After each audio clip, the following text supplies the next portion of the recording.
Será que eu vou saber reconhecer um paciente grave? Será que eu vou perceber quem tem que ir para a sala de emergência, quem pode ir para casa?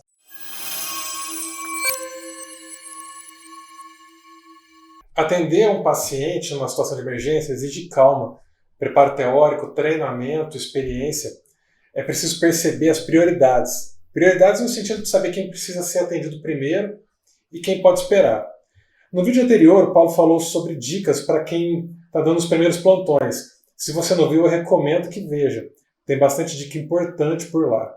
Eu lembro quando eu peguei o carimbo meu pela primeira vez. Era uma quarta-feira de manhã e eu já tinha conseguido encher minha agenda da semana de plantões. O primeiro foi como examinador de uma clínica de medicina do trabalho. E logo em seguida, pronto-socorro no meio de uma epidemia de dengue aqui na cidade. A minha maior insegurança era sobre o que eu ia encontrar lá, os pacientes que eu ia atender. E eu ficava pensando, será que eu vou saber reconhecer um paciente grave? Será que eu vou perceber quem tem que ir para a sala de emergência, quem pode ir para casa? E essa dúvida, meu amigo e minha amiga, acredite, ela é muito comum. Por melhor que você possa ter se preparado durante a faculdade, se você ainda não se formou, se está se formando, essa insegurança vai passar na tua cabeça. Então vamos ver aqui um pouco sobre como se preparar e como realizar o atendimento inicial de um paciente potencialmente grave.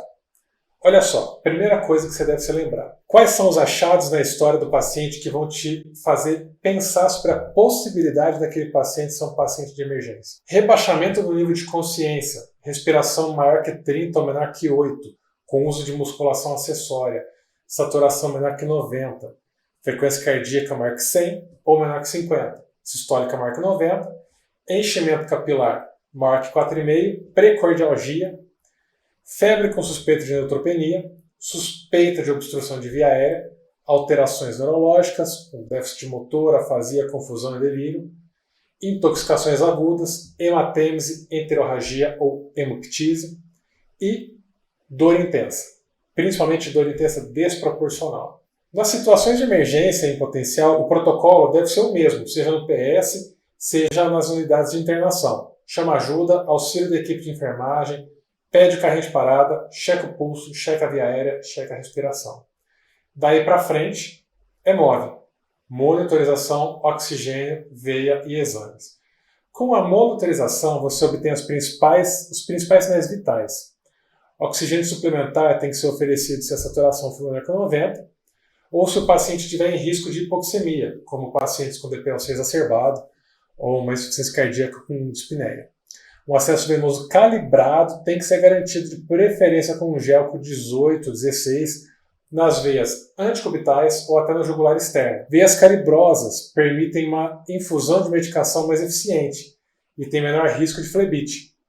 E quais exames você vai pedir? Tudograma, colesterol total, vitamina D, zinco, selênio? Não, claro que não. Você vai pedir o que faz sentido para aquele quadro. Hemograma, PCR, íons, gasometria, culturas no caso de suspeita de sepse, e uma coisa muito importante, não esqueça de solicitar o destro. Hipoglicemia é potencialmente fatal e pode ser rapidamente corrigido. Enquanto a equipe de enfermagem faz o MOV, o médico vê os dados da história do paciente. De preferência, o exame físico tem que ser feito enquanto se coleta a história do paciente para não perder tempo. O exame físico na emergência tem algumas particularidades. Ele é direto, direcionado. A anamnese é dirigida ao raciocínio clínico. Coisas lá da semiologia básica não têm a menor importância aqui. Não vai ficar perguntando se mora em casa de alvenaria, se nadou em lagoa de coceira, se entrou em caverna de morcego. Isso não faz a diferença aqui na emergência. Você vai buscar informações importantes. O que você está sentindo agora? Já sentiu isso antes? A que horas que começou? Como é a dor? Caracteriza a dor. A dor está melhorando ou a dor está piorando? O exame físico da sala de emergência tem algumas peculiaridades, né? Pois o tempo é limitado. Em poucos minutos você tem que fazer um exame abrangente, que possa dar dados para uma hipótese diagnóstica sindrômica inicial. O aspecto do seu paciente é importante. Mucosas, sinais de desidratação, cianose, icterícia, petequias, palidez cutânea. No exame neurológico, Verifique a escala de Glasgow, procure déficits motores nos 4 membros, avalie as pupilas e busque sinais de meningismo. O exame cardiovascular deve ser uma ausculta cardíaca atenta, procurar por estase jugular, avaliar a perfusão periférica e dos pulsos periféricos. No exame pulmonar, você tem que fazer uma ausculta cuidadosa em pelo menos 4 campos. Procura crepitações, sibilos, derrames, roncos. Além disso, se atente no uso de musculatura acessória. Tá? No abdômen, procure sinais de peritonismo, dor desproporcional, grandes massas, visceromegalias. Busque sinais de edemas e sinais de empastamento em panturrilha. Com esses dados iniciais, você deve ser capaz de elaborar uma hipótese diagnóstica sindrômica, uma hipótese diagnóstica sindrômica inicial, diferenciar entre insuficiência respiratória, choque ou rebaixamento de nível de consciência. Então vamos ver por parte aqui a sistematização e o raciocínio no atendimento de cada uma dessas síndromes. Primeiro, insuficiência respiratória é a incapacidade do sistema respiratório em manter a oxigenação arterial e a eliminação do CO2. Classicamente, a gente divide a insuficiência respiratória em tipo 1, que é hipoxêmica, e do tipo 2, hipercápnica. A tipo 1 é devido à oxigenação insuficiente. O tipo 2, pela baixa eliminação de CO2. Existem alguns sinais que a gente tem que se atentar. Taquipneia, respiração paradoxal e o uso de musculatura acessória. O principal músculo envolvido na respiração é o diafragma. Existem diversas situações em que ele pode vir a fadigar, e essa fadiga normalmente vem do aumento do trabalho imposto a ele ou de alguma redução da força muscular. Com a fadiga do diafragma, a musculatura acessória vai ajudar na expansão do tórax. E qual musculatura acessória? Qual a sequência que isso acontece? Olha só, começa com a tiragem intercostal e subdiafragmática, seguido por retração de fúrcula. A retração de fúrcula acontece pelo uso dos músculos escalenos e esternocleidomastoide. Ainda está insuficiente, começa o batimento das aletas, da asa do nariz. Isso é um sinal que o organismo está buscando um aumento do diâmetro das narinas na tentativa de facilitar a passagem de ar. E por fim, quando não tiver mais musculatura para o organismo usar, vai acontecer o que a gente chama de respiração paradoxal, um movimento oposto do abdômen e do tórax.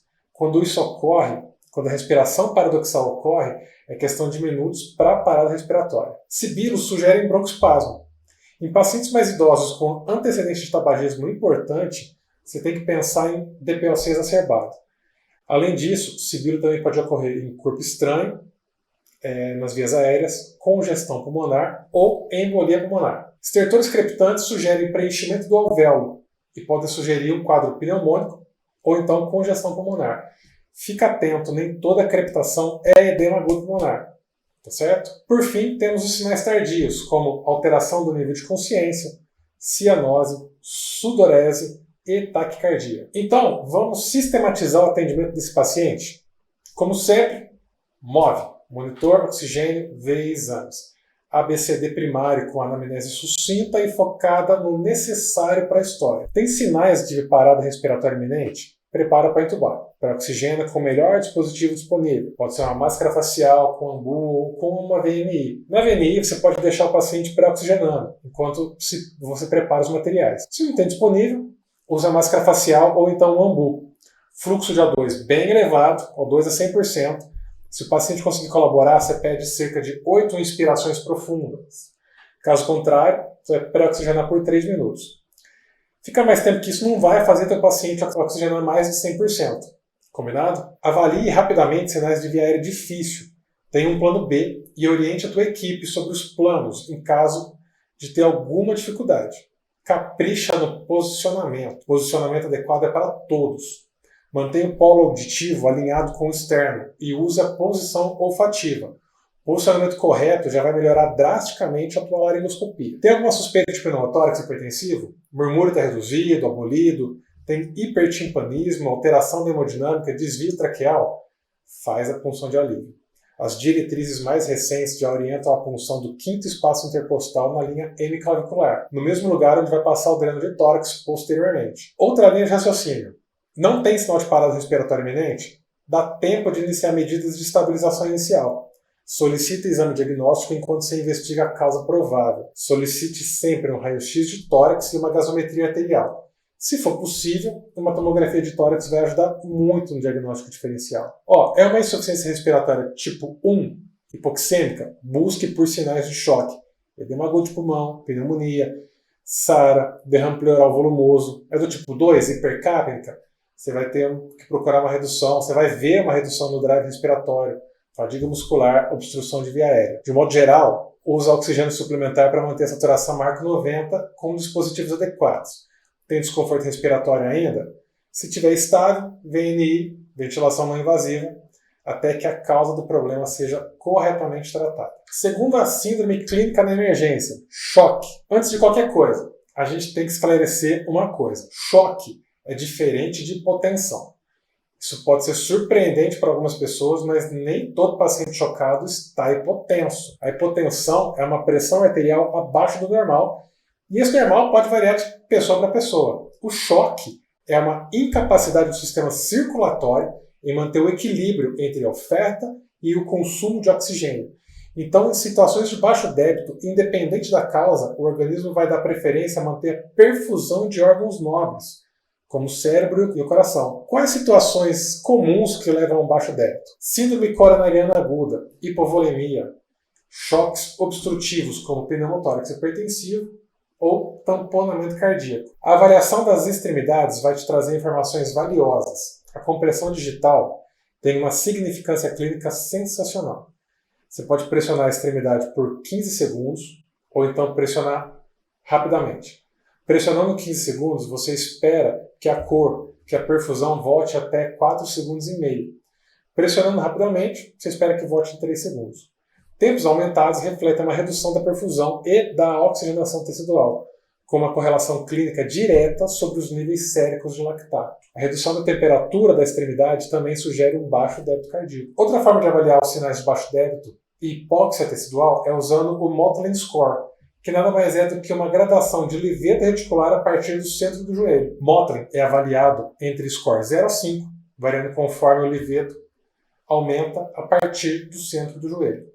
O Motley tem também uma relação direta com o tempo de enchimento capilar e, por consequência, com a hiperlactatemia. São métodos fáceis que vão permitir fazer a avaliação inicial do paciente em choque. Você não vai esperar um exame laboratorial ficar pronto, nem esperar a alteração da frequência cardíaca, da pressão arterial. Identificou sinais de baixa perfusão? Comece a procurar pelas causas e planejar o tratamento específico. E quais as causas mesmo? Choque hipovolêmico, distributivo, cardiogênico e obstrutivo. Uma avaliação inicial dirigida e fáceis de fazer a beira-leito quase sempre fornece as pistas sobre o diagnóstico. Se tiver disponível ultrassom beira-leito, então, isso vai te permitir uma rápida avaliação da volemia, da função ventricular esquerda e direita. Olha só, sistematizando, o paciente chegou com sinais de uma perfusão. Move. Procure sinais de infecção. Caracterize a dor torácica se tiver antecedentes de cardiopatia, DPLC e imunodeficiências e medicações em uso. Se tiver suspeita de infecção, lembra de solicitar culturas dos sítios possíveis. Iniciar antibiótico de amplo espectro o mais rápido possível, de preferência na primeira hora. Ressuscitar volemicamente e hemodinamicamente conforme o Surviving Sepsis. E avalie a necessidade de intubação, garanta a vaga na UTI o mais breve possível. Busque sinais de estase jugular, abafamento de bolhas, sopros, arritmias, diferença na ausculta entre os hemitórax. Além disso, se atente a sinais de baixo débito, como extremidades frias, redução da PA sistólica, o pensamento da PA, taquicardia, letargia e oligúria. Estase jugular, hepatomegalia e edema de membros inferiores, antecedentes de cardiopatia, são evidências de falência ventricular. Nesse caso, exclua IAM. Caso de sistólica menor que 90, considere inotrópico. Se a sistólica tiver maior que 90, considera vasodilatador. Lembra da analogia do burro na insuficiência cardíaca. Sangramento visível ou oculto e sinais de desidratação são evidências de hipovolemia. Nesse caso, expansão volêmica, busca pelo foco de sangramento ou de perdas hídricas, aí a avaliação de plaqueta, coagulograma, eletrólitos e disfunção renal. Se houver tamponamento cardíaco, vai haver uma estase jugular, abafamento de bolhas e baixa amplitude no eletrocardiograma. Conduta, pericardiocentese, preferencialmente guiada por ultrassom. Em caso de pneumotórax hipertensivo, você vai perceber uma redução assimétrica no murmúrio vesicular, timpanismo à percussão, e em casos mais extremos de desvio da traqueia. A gente já adiantou a conduta antes, né? Punção de alívio no quinto espaço intercostal, linha hemiclavicular com drenagem de tórax após. Por fim, embolia pulmonar. A história vai ser sugestiva, vai ter taquicardia, vai ter hipotensão, vai ter hipoxemia e sinais de falência do VD. Conduta: estabilização hemodinâmica, intubação se for necessário, avaliação do risco-benefício para trombólise. Terceira e última síndrome clínica na emergência que você tem que se atentar: rebaixamento do nível de consciência. Nível de consciência é definido como a capacidade do indivíduo de interagir com o meio. A consciência depende de dois componentes: nível e conteúdo.